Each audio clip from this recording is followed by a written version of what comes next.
Hello and thanks for watching Best Maths Tutors. We continue to go through the Edexcel Foundation Maths GCSE paper from 2019, and this is paper 1. We're up to question 27, and we'll be covering all the questions, so we'd love it if you'd subscribe to our channel to watch us cover all the rest of the questions. So question 27 is a question which involves ratio, and we can see that what we're told is we've got several packs of different coloured pens, and ultimately we've got to work out how many green pens have been sold. So what we're told is there's 2 pens in each pack of black pens, 5 pens in each pack of red pens, and 6 pens in each pack of green pens, and the ratio of the packs that are sold is 7:3:4, and we've got a total of 212 pens being sold. But what we really need to do is come up with a ratio, not just of the packs that's sold, we need to find the ratio of pens sold. So for the different coloured pens, so we need to find that. And what we can see is if the number of black pens sold representing the ratio of those is 7, well, we could multiply that by 2, and that would give us a number for the ratio of actual black pens. So we can create a new ratio, which would be for the black pens, that would be 7 times 2, since there's 2 pens in each pack. So that's the black pens. And then that would be for the next one along is the red pens. And we've got 3 packs that's been sold for that. And there's 5 pens in each pack. So 3 times 5. And then for the green pens, we've got 4 packs, each containing 6 pens. So what we're going to do is just multiply those up, and that will give us the ratio of pens sold. So that gives us 14 to 15 to 24. So that's our ratio of different coloured pens. So what we're told is that we've got sold a total of 212 pens. We've got to work out the number of green pens sold. So what we need to do then is add the ratio together, first of all. So that would be the first step. And then when we've done that, we divide the total. So I've got 212 pens there. Divide the total by the ratio that's been added together. So divide the total by the added ratio.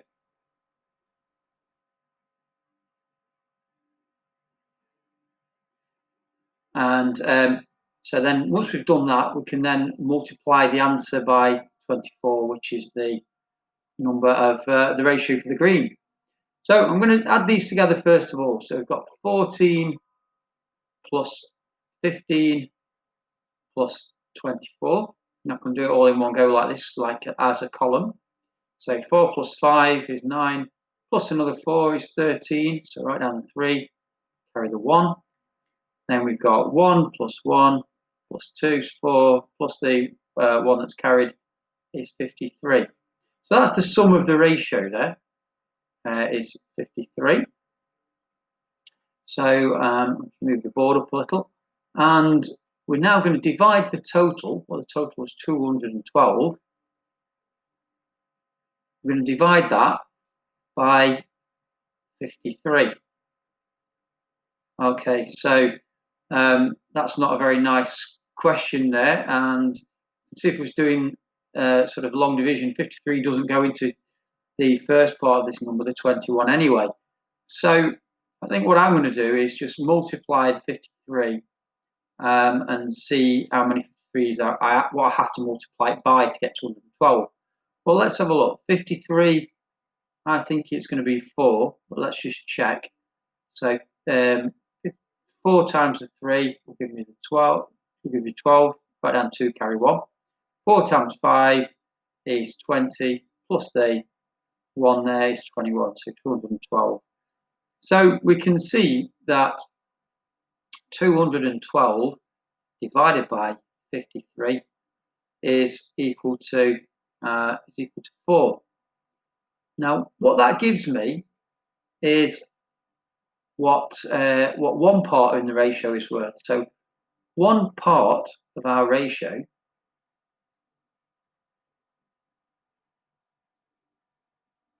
is actually equal to 4 pens. But we know that in the ratio we created, we know that the green was 24 parts. So what we have to do is 24 parts, which is the ratio for the green, is going to equal 4 times 24. So I'm just going to do that as a long multiplication. Since this is a non-calculator paper, we've got to be able to do this. So 4 fours is 16. Write down the 6 and carry the 1. 4 twos is 8, and then add the 1 there is 9. So that's 96. So that's it. We've actually got 96 green pens. Fairly complicated question, I think, that one. So especially because of all the writing and making sense of what's actually being asked there. So now we're looking at question 28, and we're told that we've got 2 rectangles here, so ABCD and PQRS, and we're given some information about them, and then ultimately we've got to find the length of AB. So AB is this length from here to here. So I'm just going to call that X for now. So that's what we're looking for. And we're told that QR is 10 centimeters. So I'm just going to start writing on here information that I do know. We're also told that BC equals PQ, and I'm going to use that information in a little while. But one very useful piece of information I've been given is that the area of PQRS, so that's this one, is 45 centimeters squared. And so that will actually help me work out this length here, PQ, because the area of a rectangle, so area of rectangle, is actually going to be equal to length times width.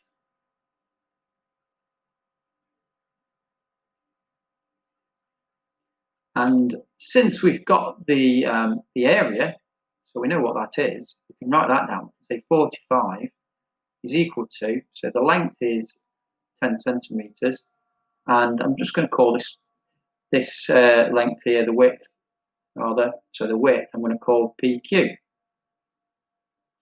So if I want to find out what PQ is, then PQ is, I'm just going to divide both sides of this equation by 10 there.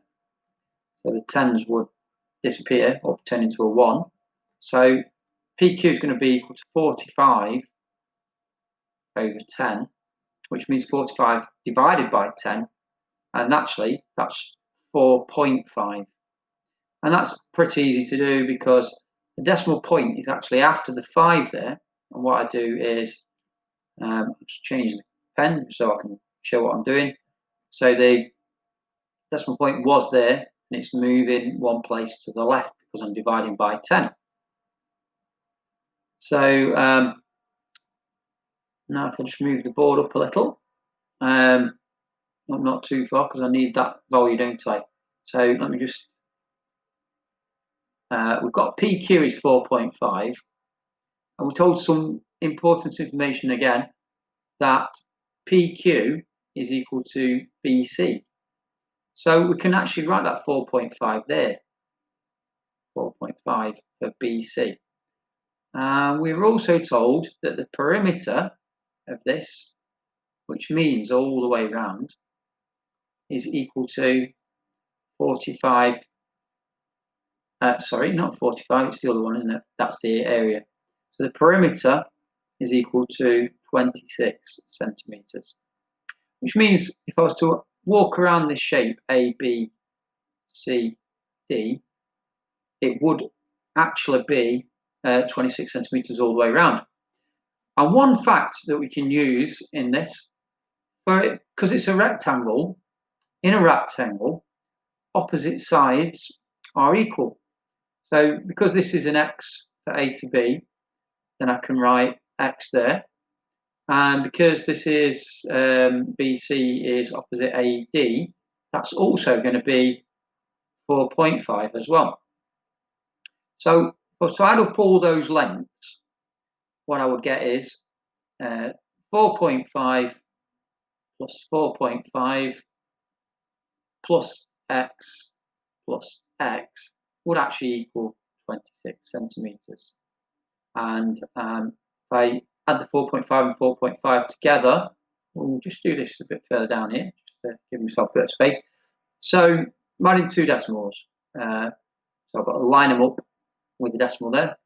So the 5 and 5 is a 0, but carry the 1, put a decimal point there. 4 and 4 is 8, plus the 1 is 9.0. And so we'll just call that 9. And the x plus the x will give me 2x. So what I've got then is I've got 9 plus 2x, and not forgetting that x is actually the length AB.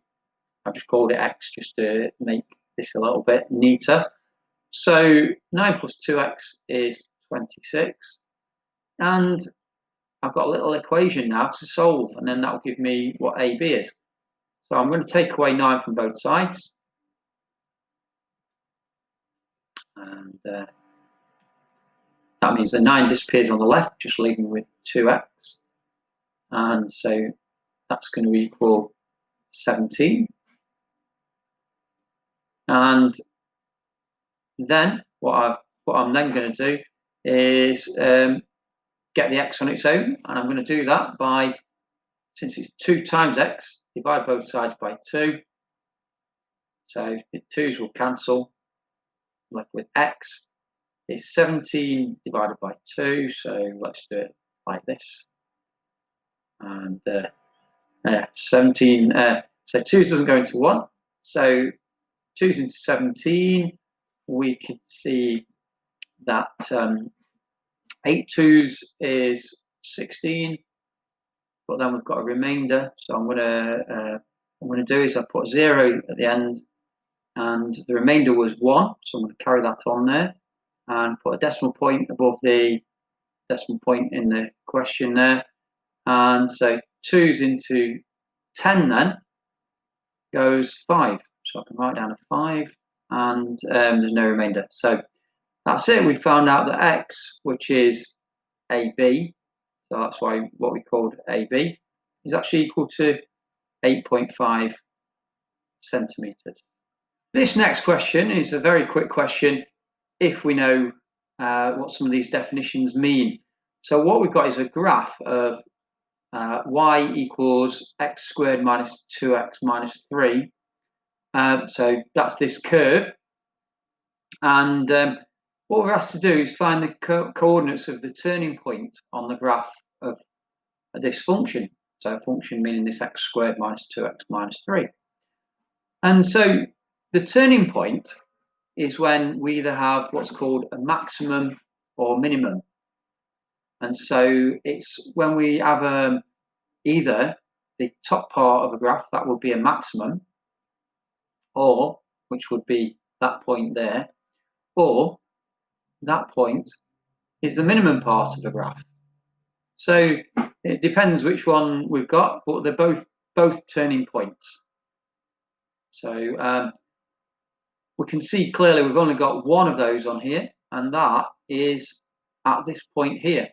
And so what we're asked to do is really find the coordinate of that cross that I've just put on the graph. And so the x value, as we can see, is 1. So we can write that in there, that's the x value. And the y value is minus 4. And that's all that is. It's just asking us to find the coordinate of the minimum point.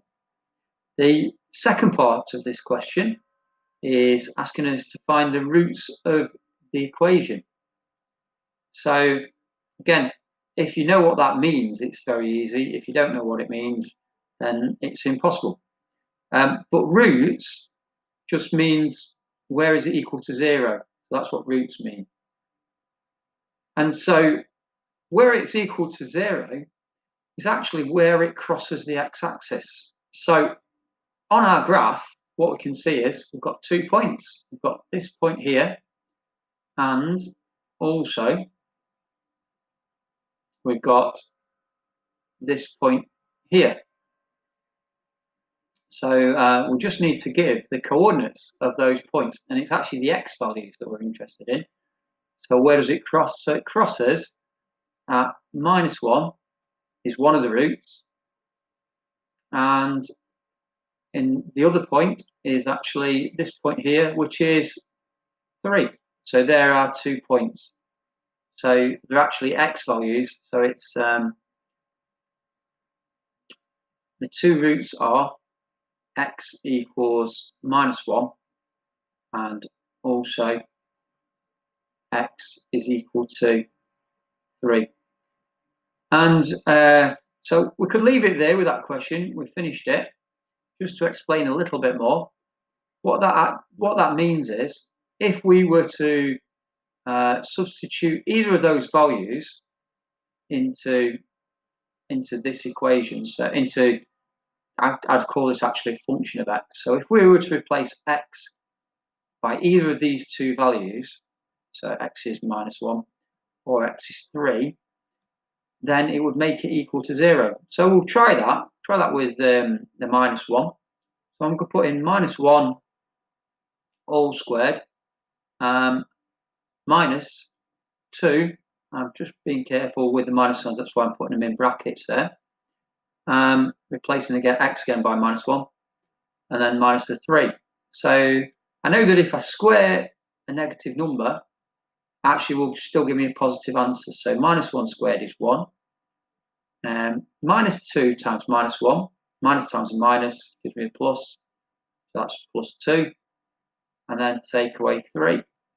3 minus 2, it's already there. You can see that actually does give us 0. So that one was correct. And if we looked at the other one, x equals 3, so I'm just going to replace the x by x equals 3. We'd have 3 squared minus 2 times 3 minus 3. So let's see what that works out to be. So we'd have 9 minus 2 times 3 is 6 minus 3. And we can see again that would give us 0. So both of those were, as we've shown with the equation there, were roots of that equation. We didn't need to do this last bit. We could have just stopped at this point by just identifying where it crossed the x-axis. I've just added that on just to explain a little bit more of it. So I hope that's been helpful to you, and obviously we'd love it if you would subscribe to our channel, and you'll be able to see all our videos if you do, of course, and like our video as well. So thanks for watching.